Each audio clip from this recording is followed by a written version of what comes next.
Alright everyone, welcome back to MTG Live. Today we're going to do a different kind of commander deck tech. It's one that, you guys know I mainly do more casual deck techs on here. It's stuff that's super, this is going to still be very budget. Put it up on tappedout.net and it didn't go for more than $29 from an expensive, from TCG. Card Kingdom it was like 21, but this is a deck that I'm actually kind of making to be a little more competitive, which is something that I normally don't do, so it's something a little bit out of my comfort zone. It's a little more unusual for me. So that's what this deck here is about. It's one that I actually really do want it to be pretty competitive, and pretty much I'm going to redo it after every new set. There are still cards from Dominaria that I want to put in it that I haven't gotten yet, been able to get my hands on put into it. So it's basically going to change up every single time that a new set comes out. And probably after Core Set 2019 comes out, I'm going to do a complete overhaul on it, get my hands on all the cards from Dominaria that I need, do a complete, and all the stuff from Core Set, and do a complete overhaul.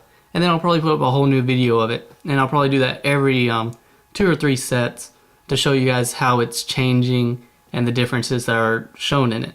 Because this is a deck that I want to be competitive, and with new sets you got to change up to be a little bit more competitive. Alright, so let's go ahead and get started in this. And this one here is going to be Kresh The Bloodbraided. If you've watched any of my other videos, you know I've mentioned this multiple times. Hey, you can see my camera in that. Also, this is a foiled card from the Vault, which is actually cheaper than the non-foiled original set version. Kresh The Bloodbraided, 2 generic mana, a black, red, and a green for a 3/3 legendary human warrior with whenever another creature dies, you may put a X/1/1 counters on Kresh The Bloodbraided, where X is that creature's power. Alright, so first off, let me go ahead and say something. This is the only deck I've ever actually given a name, and I call it Power Through Blood. Basically, as a description for this deck, you're going to use, basically you're going to gain power and influence in this deck by using the blood of your opponent's creatures, which is killing them and such, or they're your own stuff. That's how you're going to gain your advantages. So his ability is whenever another non-token creature, whenever another creature dies. So first off, it's not just your stuff, it's any creature on the battlefield. Second, it includes tokens. Normally, cards like this would be like, whenever it goes to the graveyard, its ability will activate then. No, his is whenever they die, so tokens will activate his ability as well. Also, before we go ahead and get far into this deck, I'm going to go ahead and say this may be a bit more of a longer, chattier video, because this is the only competitive deck that I run that I actually change up like almost every few days. So yeah, this is going to be one I'm going to talk a little bit more about and such and so on. So now we're going to go ahead and, like always, and start off with our legendaries. And we're going to start off with Sakura Deathkeeper. I probably said the name completely wrong. It's a 2 generic mana, a black, red, and a green for a 4/3 legendary Orc Shaman. If you want to, you could change this into your commander for this deck as well. Whenever another non-token creature you control is put into a graveyard from play, put a 3/1 black and red Graveborn creature token with haste into play. Okay, so this plays very well with Kresh here. First off, we're going to be sacrificing our own creatures in this kind of deck. So to activate Kresh. So this gives us another way to activate another creature's ability, because we're going to be doing that, so we want to get multiple effects out of that. So this is an easy way to do that with this kind of card. Then we get these Graveborns. First off, they're 3/1s. Decent body with haste, so they can immediately attack. Now with the 1 toughness, it makes them easy to kill. So if your opponent just chump blocks with a 1/1, it's going to kill off our Graveborns, but then it will activate Kresh. And they don't really want to do that, because then Kresh is just going to get 3 power. And in this kind of deck, Kresh the Bloodbraided here can very easily, within just a few turns, easily deal enough lethal commander damage. This is a kind of deck where you can win through that very easily. Now our next legendary is Garna the Bloodflame. She's a black and red and 3 generic mana for a 3/3 legendary human warrior with flash. When she enters the battlefield, return to your hand all creature cards in your graveyard that were put from anywhere this turn. Other creatures you control have haste. Okay, first off, let's talk about this just a little bit. Alright, so first off with the flash, she can come in on your opponent's end step. Since it returns all your creature cards from the graveyard that were put there anywhere this turn, means if your opponent attacks with a lot of creatures, then you can just chump block and let them all die, kill off your opponent's creatures, and then bring back all of yours. Yeah, they all go back to your hand, but then you can recast them. It's kind of like some graveyard recursion. Or if you have a play where you just sacrifice a whole bunch of creatures, you play her out, and then you get them all back, then replay them and do the same thing again. If you can find a way to put her back into your graveyard and then get her back into your hand, it's very useful. Not to mention with the haste, that means anything you get back from the graveyard can then be able to attack immediately or tap or whatever it needs to do. The only problem I have with this card is I wish it was just 1 mana cheaper, but I mean, I guess with the flash and as like a haste lord, as you would say, giving your other creatures haste and then giving you anything that died this turn from your graveyard back to your hand, I guess they decided to put her as 5 mana. I wish she was only 4 mana, but wishful thinking ain't gonna happen. Our next and last legendary creature is Tamaret, the Murder King. Honestly, if I can get my hand on a Lizolda Blood Witch, I think I said her right. You guys can just search her up. I may switch him out for her. He's a black and a red for a 2/2 legendary zombie warrior. Pay a red and 1, sacrifice another creature. He deals 2 damage to target player. First off, that gets our sacrificing creature ball rolling very well, and then lets us deal some indirect damage to our opponent. You can pay a black and 1 generic mana, sacrifice a creature, return him from your graveyard to your hand. So that means you can use him to, I mean, that's very useful. First off, you can probably just use him to activate, like, sorceries and instants that require you to sacrifice a creature to do whatever it is that they need to do. Then you just bring him back with that other ability by sacrificing another creature. If Kresh is out, first off, he gets the +2/+2 from sacrificing Tamaret. Then he gets whatever from sacrificing another creature, then bring Tamaret back. And as a 2-drop creature, you can probably easily just play him back out and sacrifice him again.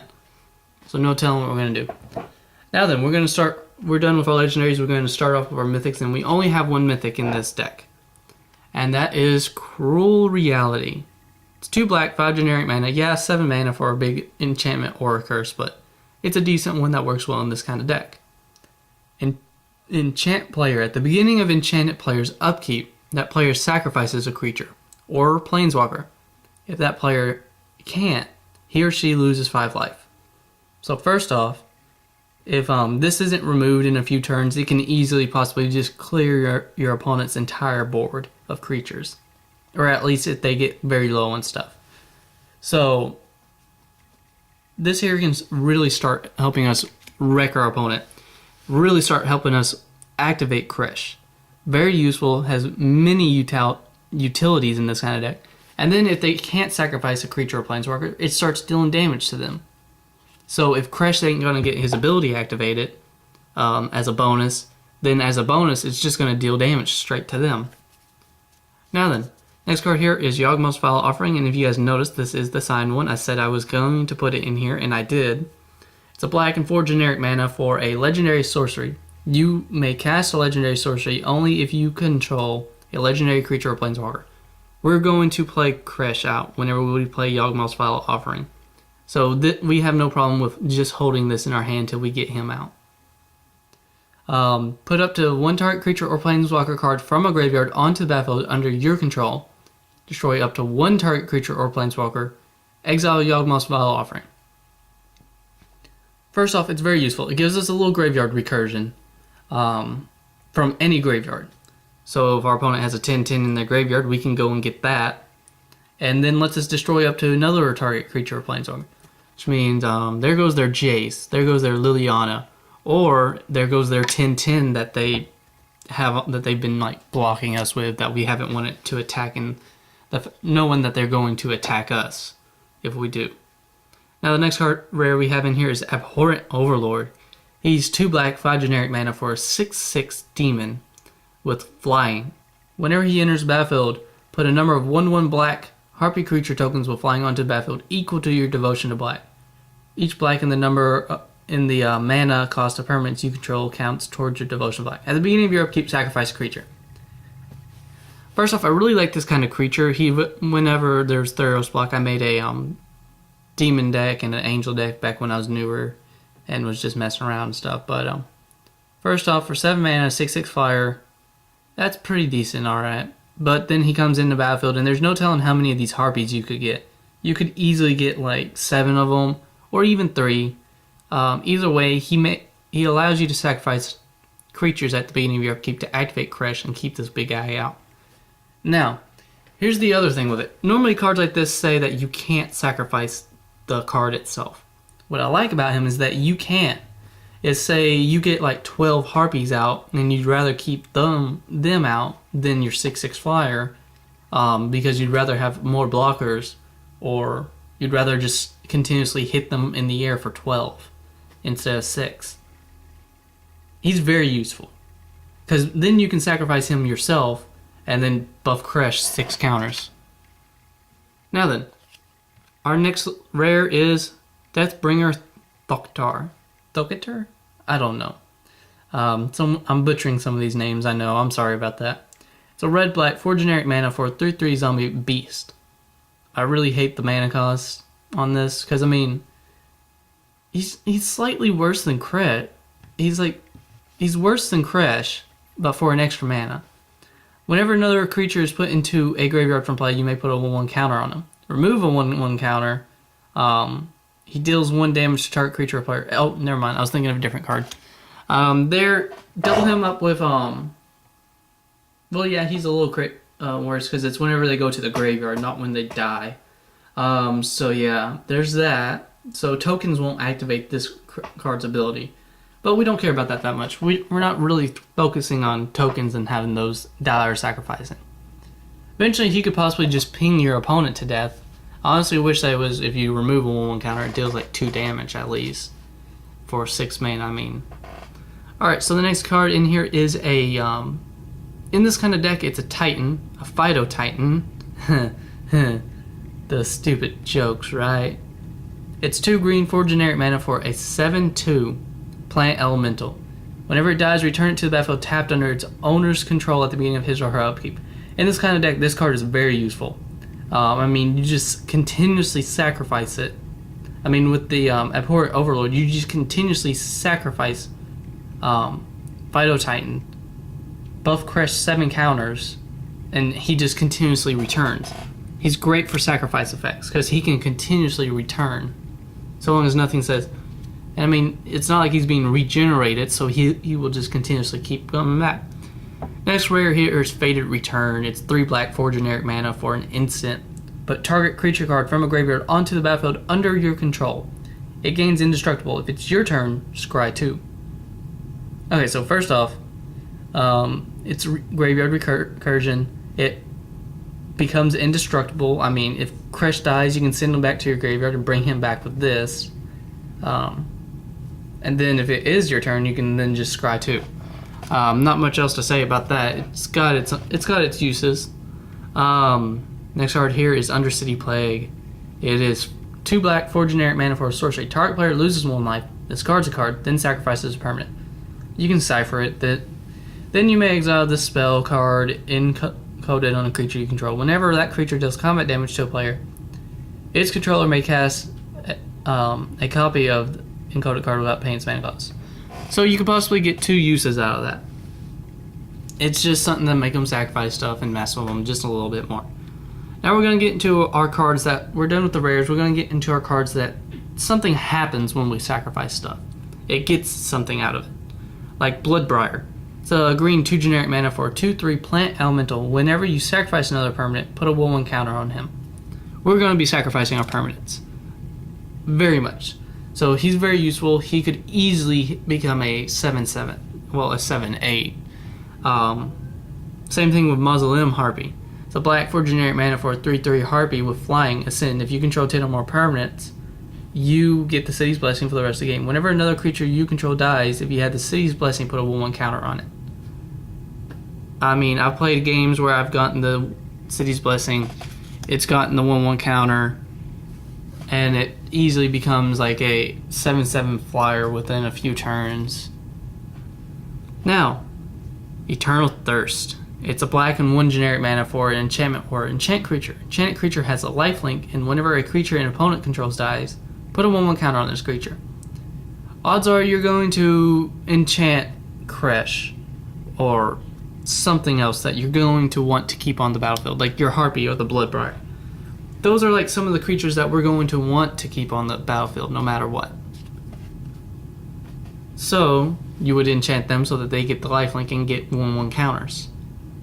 Now then, Fruit of the First Tree. It's a green 3 generic mana for an enchantment or enchant creature. Whenever enchanted creature dies, you gain X life and draw X cards, where X is its toughness. I really recommend enchanting Kresh overall. He'll become a very big threat eventually, and your opponents will decide to get rid of him once he becomes big enough. I mean, he could easily become a 10/10, and with this enchantment on him, they'll decide to finally just use a kill spell on him and take him out. So yeah, I mean, that's 10 life, 10 draw. Card advantage right there, people. Now, the next card here is Nemesis of Immortals. It's 2 green, 4 generic mana for a 5/5 snake. Costs 1 less to cast for each creature card in your graveyard. We're going to have creatures in our graveyard. We're going to be sacrificing stuff. So I played this for just 2 mana at one point. It has Monstrosity 5. You pay 2 green, 7 generic mana. This ability costs 1 less to activate for each creature card in your graveyard. If this creature isn't monstrous, put 5/1/1 counters on it and it becomes monstrous. So this here could easily become, for a total of just 4 mana, a 10/10 creature, and then we immediately sacrifice it and Kresh gets 10/1/1 counters and becomes a 13/13 for the equivalent of 4 mana. Now the next card here is Profane Memento. So 1 generic mana for an artifact. Whenever a creature card is put into an opponent's graveyard from anywhere, you gain a life. It just helps us go with this stuff where we're killing off our opponent's creatures and buffing, and just helps us with some life gain. Catacomb Sifter. It's a black and green 1 generic mana for an Eldrazi drone 2/3 with Devoid. Whenever it enters the battlefield, create a 1/1 colorless Eldrazi Scion creature token onto the battlefield. It has sacrificed this creature, add 1 generic mana to your mana pool. Whenever another creature you control dies, scry 1. It just helps us. We're going to be having our creatures die and sacrifice them. It gives us a little bit of card advantage by being able to scry and let us see what's up there and let us decide what we need to do. Next card here is Carnage Altar. It's 2 generic mana for an artifact with 3. You pay 3, sacrifice a creature, draw a card. It lets us activate our sacrifice effects and gives us card advantage by letting us draw cards. We're going to eventually just need to start drawing cards, so having that in this kind of deck is very useful. Along with Phyrexian Altar. It's basically the same thing. You pay 3 for an artifact. You pay 2, tap, sacrifice a creature, draw a card. So it's a little bit worse than Carnage Altar, but it's an older card than that, so they kind of fixed it up whenever Carnage Altar came out. But if we don't have Carnage Altar in our hand, but we have Phyrexian Vault, it's just as good and allows us to use that effect and get a card draw out of it as well. Next card here is Ruthless Knave. It's a black 2 generic mana for an Orc Pirate. You pay a black 2 and 2, sacrifice a creature, create 2 colorless treasure artifact tokens with tap, sacrifice as an artifact, add 1 mana of any color to your mana pool. Sacrifice 3 treasures, draw a card, 3/2. Gives us extra mana to use for color fixing. And then if we don't need color fixing, we can just sacrifice 3 of those, draw a card. We do not run a Revel in Riches in here. It's because I didn't find it really want to use it in here, but if you guys would like to, I tell you guys a card that you can easily replace Revel in Riches with in here. It's something I've been debating on playtesting it within here because it could become very useful in here. Vindictive Mob is our next card. It's 2 black, 4 generic mana for a Human Berserker 5/5. Whenever it comes into play, you sacrifice a creature. It can't be blocked by Saprolings, so it immediately comes into play. And it immediately activates our sacrifice effects. Allows us to sacrifice a creature, buff Kresh, get the Death Keeper rolling, and all that stuff. And then with the Slimefoot decks going around, lets us deal with those Saprolings going around as well. Now the next card we have here is Makeshift Munitions. It's a green, not a green or black. It's a red. I said every other color in this deck except for that one. It's red, 1 generic mana for an enchantment. Would you pay 1, sacrifice an artifact or a creature, deals 1 damage to a target creature or player. It lets us get that rolling. I mean, if we had the tokens with the Death Korra, we can easily start just pinging our opponent down and down and down and down. Yeah, it takes a while to get it going, but it helps activate our sacrifice effects and get things rolling with an added benefit of just a little bit of extra damage. Not to mention, we can always just target it towards a little 1-1 on our opponent's side. Now, Ferocious Null, I once got this up here to a 10-10. Became a big threat against a Zakama until they finally ramped out enough to be able to bolt it enough times to kill it. You pay a black 2 generic mana for a 2/2 zombie. Pay a black and 1, sacrifice another creature, put 2 1/1 counters on it. Activates ability only anytime you could cast a sorcery. It just lets us get our stuff going. I originally had that in my Hapatra deck by sacrificing the snake tokens, but I figured it'd go better in this kind of deck. The next card here is Viscera Seeker. We're in the part where we want to sacrifice our cards to get stuff going. You pay a black for a 1/1 Vampire Wizard, sacrifice a creature, scry 1. First off, this is a very useful card. You don't have to pay mana, you don't have to tap it, you don't have to do anything. If your opponent tries to use a kill spell on, say, any of your creatures, you can immediately sacrifice them to make that spell fizzle, and then you get a scry out of it as well. Very useful, very great. Helps us activate a lot of our sacrifice stuff. Helps us activate the Deathkeeper or Kresh or the Deathbringer or anything like that. I mean, double that up with Vital Titan, very, very useful. Has many uses in this kind of deck. Next card here is Korozda Guildmage. It's a black and green for a 2/2 Elf Shaman. You pay a black and green and 1. Target creature gets +1/+1 and gains Intimidate until end turn. We're not really going to be using that ability unless you want to play it on Kresh to get some damage in. You play a black, a green, 2 generic mana, sacrifice a non-token creature, put X 1/1 green Saproling creature tokens onto a battlefield where X is a sacrificed creature's toughness. First off, it's very useful. It gives us more tokens that if they die, it buffs Kresh. It helps activate our sacrifice stuff like Kresh and all that stuff. And not to mention, I mean, if you wanted to, if you need blockers, you could say Kresh was a 8/8, sacrifice him, you get 8 of these, and then later just play him back out.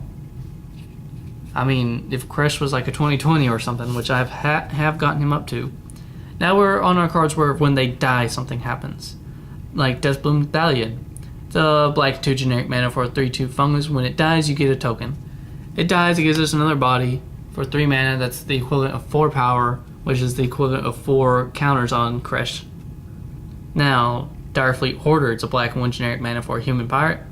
2/1. When it dies, you create a treasure. Helps with a little mana fixing. Helps with our sacrifice stuff. It gives us a reason to sacrifice them. Now then, our next card here is Blister Pod. It's 1 green for a 1/1 Eldrazi drone with Devoid. When it dies, you get a 1/1 color Scion. You guys know what that does. Read it from a card earlier. Next card here is Lawless Broker. It's a black and 2 generic mana for a 3/2 Aetherborn Rogue. When it dies, put a 1/1 counter on it, on a creature you control.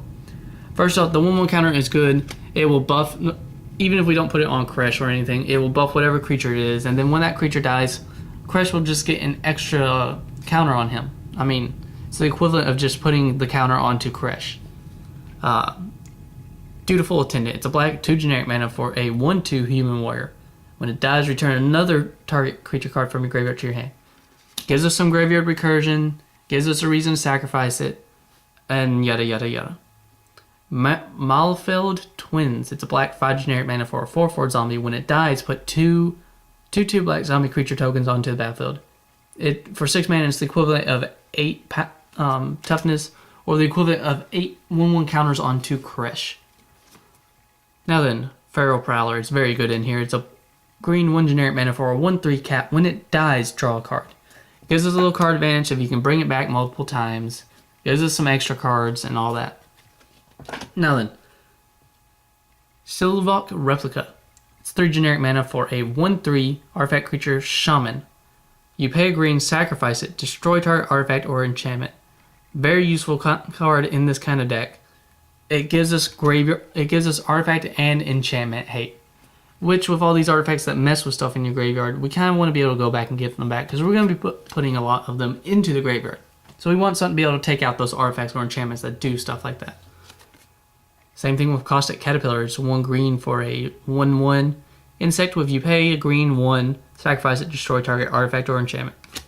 Just gets us growing, activates other stuff when it dies, and so on, so on, so on. Bloodpire Elemental. It's a red and 4 generic mana for a 4/1 elemental with sacrifice it. It deals 4 damage to target creature. Play this ability anytime you could play a sorcery.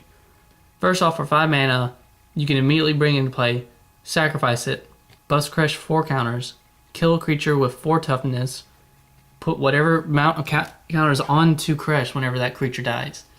Very useful. It's its own form of removal, and it's also its own body. Furnace Scamp. I actually used to have like a playset of these. I can't find where my 4th one went, and they were in a modern aggro burn deck. It's 1 red for a 1/1 beast. Whenever it deals combat damage to a player, you may sacrifice it. If you do, it deals 3 damage to that player. So play it turn 1, and immediately it's the equivalent of 4 damage turn 2. Mournwelk. It's a black and 4 and 6 generic mana. We're not going to pay that for that. It's an elemental. When it comes into play, target player discards 2 cards. It's a 3/3, and we're going to play it for its evoke cost, which is you can pay this instead of its mana cost. It's a black 3 generic mana to cast that. So 4 mana, 3/3 comes into play. Target player discards 2 cards. If you pay it for its evoke cost, you sacrifice it when it comes into play. So 4 mana. Target player discards 2 cards and then bust Kresh 3 counters. Not bad. Very useful. That's the only reason why we run it in here. Derkavak. I probably butchered this as well. It's a black and 1 generic mana for a 3/3 beast. When it comes into play, sacrifice it unless you discard a non-creature card. We're not discarding a non-creature card. We're going to let it sacrifice. For 2 mana, it's the equivalent of 2 mana, 3/1/1 counters on our commander. And if the Deathkeeper's out, then we get a 3/1 in its place. Renowned Weaver is a green for a 1/1. You can pay a green and 1 for this human shaman, sacrifice it. Put a 1/3 green spider enchantment creature token with reach onto the battlefield. Gives us something to block those flyers. Now then, Death Cultist. It's black for a 1/1 human wizard. Sacrifice it. Target player loses 1 life and you gain 1 life. It's a free sack effect. No tapping, no paying anything, and it gives us a life and it drains an opponent. Sedge Scorpion. I wish they had more of these. It's very great.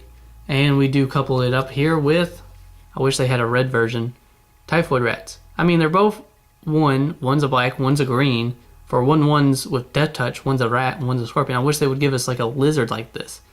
It's really great. I'd love to have 3 different cards of one of each color in this kind of deck. Now then, the next one we have here is Deadly Recluse. It's 1 green, 1 generic mana for a 1/2 spider with reach and Death Touch. We're running Death Touch because it's a very good deterrent to our opponents. And I mean, it's going to kill something when it blocks. Demonic Vigor. It's a black for a enchantment or enchant creature. Enchant creature gets +1/+1. Whenever enchant creature dies, return that creature to its owner's hand. First off, Kresh's ability is, I mean, you can buff your creatures, and then if they die, say you Titanic Growth a rat here, and it dies. Kresh is going to get 5/1/1 counters, because it's power whenever it dies. So you buff, say, the rat here. When it dies, Kresh is going to get 2/1/1 counters, and then you get the rat back into your hand. It's a very useful card in this kind of deck. Next card here is Sanitarium Skeleton. You pay a black for a 1/2 skeleton. You can pay 3, return it from your graveyard to your hand. It gives us some graveyard recursion. It's the kind of card that you just continuously sacrifice and sacrifice and sacrifice, because it will continuously come back. Next one here is a black and 4 generic mana for a 4/1 zombie. Veilborn Ghoul. He can't block. Whenever a swamp enters the battlefield under your control, you may return him from your graveyard to your hand. We're going to be playing a few swamps out every now and then. Most likely we're going to play Swamp when he's in our graveyard, so he's going to come back. We're going to at least get him back once. Now then, Jungle Creeper is a black, green, 1 generic mana for a 3/3 elemental. You can pay 5, return him from your graveyard to your hand. Same thing with the Sanitarium Skeleton and the Ghoul here. Continuous Graveyard Recursion. Lets us continuously go back Get this stuff and then use them for sacrifice effects. Parasitic Implant. It's a black and 3 generic mana for an enchantment or enchant creature. At the beginning of your upkeep, enchant creature's controller sacrifices it, and you put a 1/1 colorless mirror artifact creature token onto the battlefield. First off, you're gonna enchant your opponent's creature. I mean, enchant their commander, maybe? I mean, you get to kill their commander, and you get a little chump blocker out of it. Tyrant's Choice. I actually kind of want to make a Will of the Council deck if I could get my hands on enough cards of them. You pay a black and 1 generic mana for a sorcery. Will of the Council. Starting with you, each player votes for death or torture. If death gets more votes, each opponent sacrifices a creature. If torture gets more votes, or is tied, each opponent loses 4 life. Okay, so first off,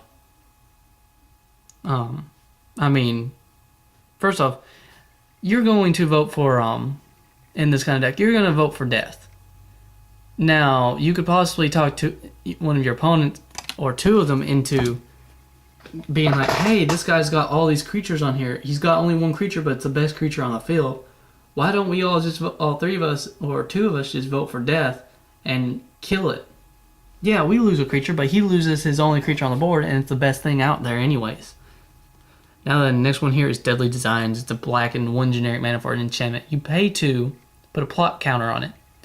Any player may activate this ability. When there are 5 or more plot counters on it, sacrifice it. If you do, destroy up to 2 target creatures. First off, if you play this out here, your opponents are going to be like, oh, now he can just sit here and do this. Or you can pay the equivalent of the mana to get 4 counters on it. And then eventually, one of your opponents may just get sick and tired of you holding it over their head because they have no creatures on the field.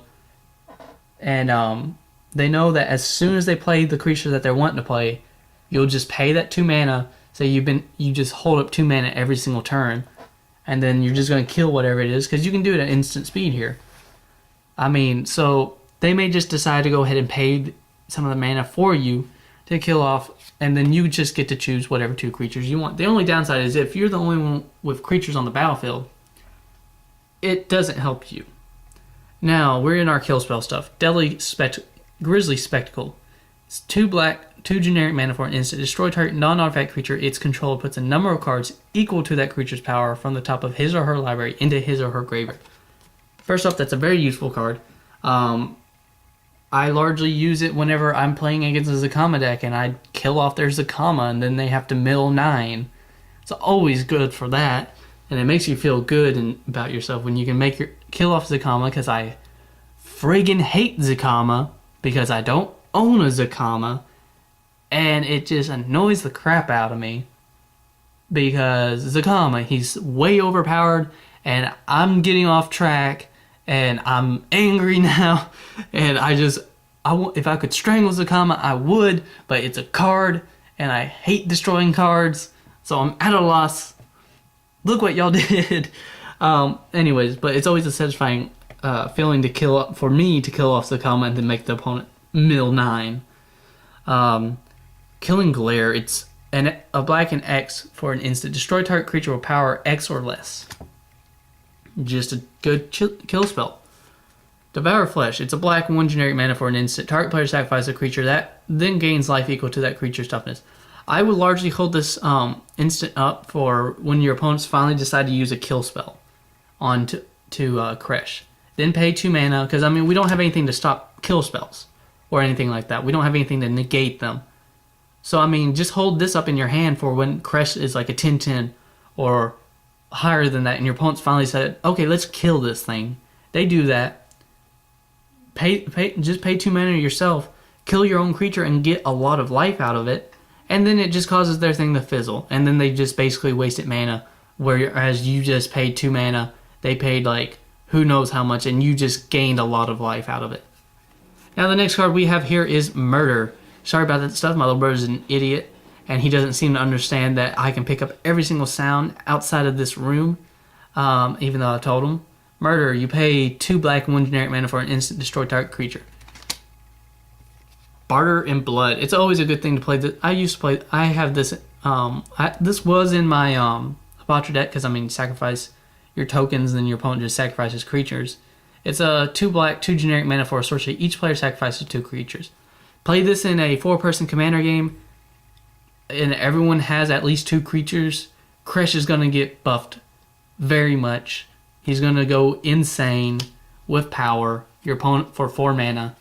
It could easily be at least the equivalent of 8 1/1 counters for 4 mana. Walk the Plank, you pay 2 black, sorcery, destroy target non-merfolk creature. Shielding Flax. In this deck, we're going to pay 2 mana and a green for an enchantment aura. Enchant creature. When it comes into play, draw a card. There's some card draw in there. We need some card draw. We're going to be emptying our hand, and we're not going to have stuff on the field, so we're going to need to be able to get to more creatures. Whenever enchant creature can't be the target of spells or abilities your opponent control. Screw you, Zakama. I'm going to enchant my Kresh. Oh wait, I forgot. Since Zakama is so stupidly overpowered, he can just pay, what is it? A green and 2 mana to destroy this enchantment here, and then bolt my Kresh. Thanks, Wizards, for the most stupidly overpowered commander card. Now then, Durable Handicraft. Now, if you want to switch anything out, you can switch out this for Revel in Riches. Durable Handicraft. It's a 1 green, 1 generic mana for enchantment. Whenever a creature enters the battlefield under your control, you may pay 1. If you do, put a 1/1 counter on that creature. You can pay 6, sacrifice it, put a 1/1 counter on each creature you control. We're not going to do that. We're going to do the first one because then, like I said earlier, it's just going to buff Kresh even more. Now then, Font of Return. It's a black 1 generic mana for enchantment. You pay 4. Sacrifice it. Return up to 3 target creature cards from your graveyard to your hand. That's very useful. Equivalent of 6 mana for 3 cards just recurred. You can also put Cauldron Dance. I think it's Cauldron Dance or something like that in here. Be a useful card. Rescue from the Underworld is a black 4 generic mana for an instant. As additional cost to cast it. Sacrifice a creature. There we go. Choose target creature card in your graveyard. Return that card and the sacrifice card to the battlefield under your control at the beginning of your next end step. Exile Rescue from the Underworld. It helps our sacrifice effects, and then basically we get 2 creatures back. Rakdos Key Rune. It's mana ramp. It helps us with mana fixing. You pay 3 artifact, tap for a black or red. You can pay 2. It becomes a 3/1 creature. It's out there for if we don't have any creatures out and such. Rakdos Cluestone, 3 mana for an artifact, tap for a black or a red. You can pay 2, then sacrifice it, draw a card. There's some card advantage. Key Rune is the red-green version of the Rakdos Key Rune, but gives us a 3/2 for a creature. Tormented Thoughts. I used to have a foil of this. I don't know what I did with it. It was so pretty. It's a black and 2 generic mana for a sorcery. As an initial cost, sacrifice a creature. Target player discards a number of cards equal to the sacrificed creature's toughness. Power. I mean, just sacrifice your Phyto Titan and make your opponent discard their entire friggin' hand, and then Phyto Titan just comes back for more stuff. Like, it can come back for our Altar's Reap. The black 1 generic mana for an instant. As an additional cost, sacrifice a creature. Draw 2 cards. There's some card draw. I mean, then Phyto Titan comes back. I'm just saying. I mean, with just those 2, Kresh has been buffed like 14 counters. Same thing with Bone Splinters. You pay 1 for a sorcery, sacrifice a creature, destroy target creature. I mean, Kresh has just been buffed. Who knows how, just from those 3 cards, Kresh has been buffed at least 22 counters if he's lived this long. Or, I mean, if he hasn't, that's still 22 counters that have been put onto him before. Now then, we do run 10 forests in this deck, 10 mountains, along with 13 swamps. I know, it's kind of weird, ain't it? We run that amount because we have more black spells in here than we do red and green about even out in the equivalent of spells and such. The deck list for tappedout.net will be in the description. Just copy and paste it, put it in, and then look at the deck list. Like I said, it's a cheaper deck. I mean, max you're going to pay $30 if you want to build this from TCG Player. think from Card Kingdom you can do like 21 bucks. So probably with shipping stuff 25.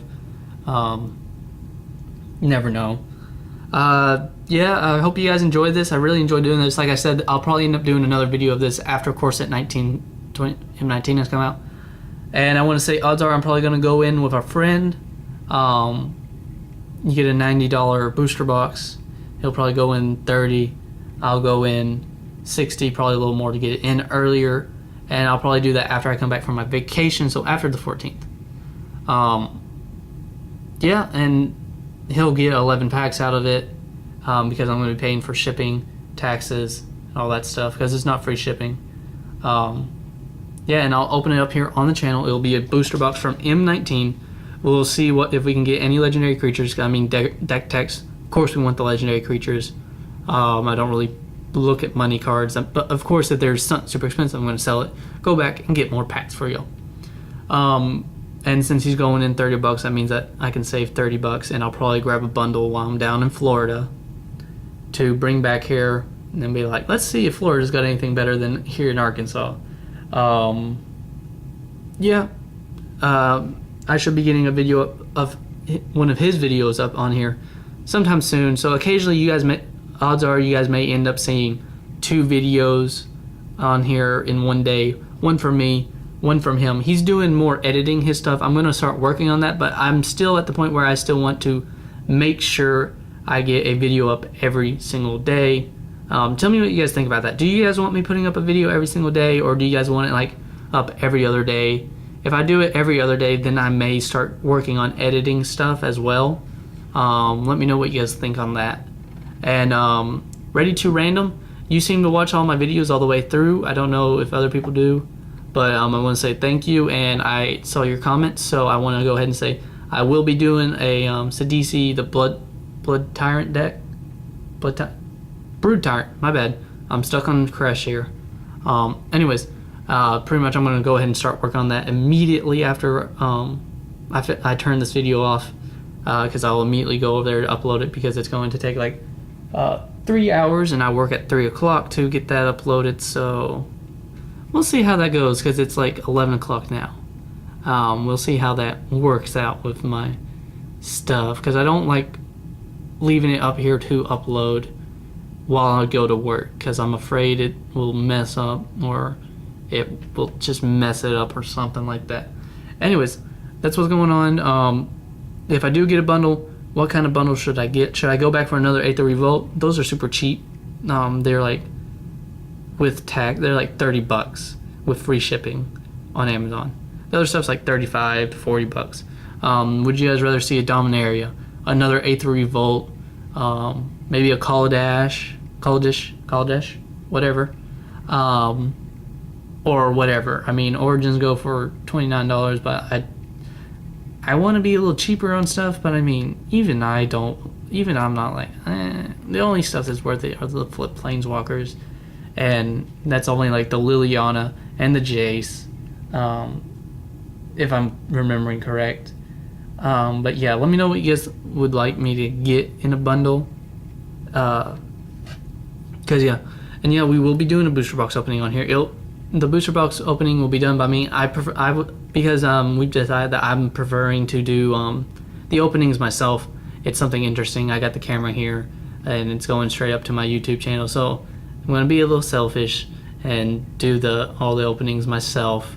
And I'll ship his. He doesn't live that far from me, so I'll just mail his cards, or maybe go over there myself, or something, and whatever he gets. But I'll pull out 11 packs on the channel, open them up, and be like, okay, these are for his, and open them up on the channel, and then set them to the side, then move on to the rest of the stuff, which will be mine. Yeah, if you guys are interested in doing any of this stuff, I'm debating on doing no, I don't have enough people to do a Patreon.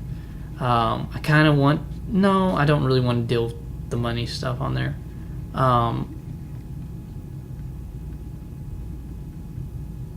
No, I just want y'all's ideas, please.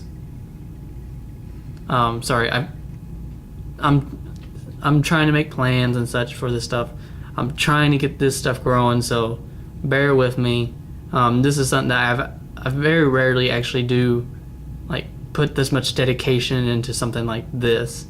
I mean, I'm sitting here making plans, trying to be a guest on other channel stuff. I'm trying to make it there. I'm trying to work, so bear with me, y'all. We're getting the stuff going. Thanks for watching. Peace out. MTG Life, y'all. Yeah. And peace out. See y'all for the next video. And yeah, let me know what you guys think I should do for times on videos and what you guys would like to see open next. Alright, peace out.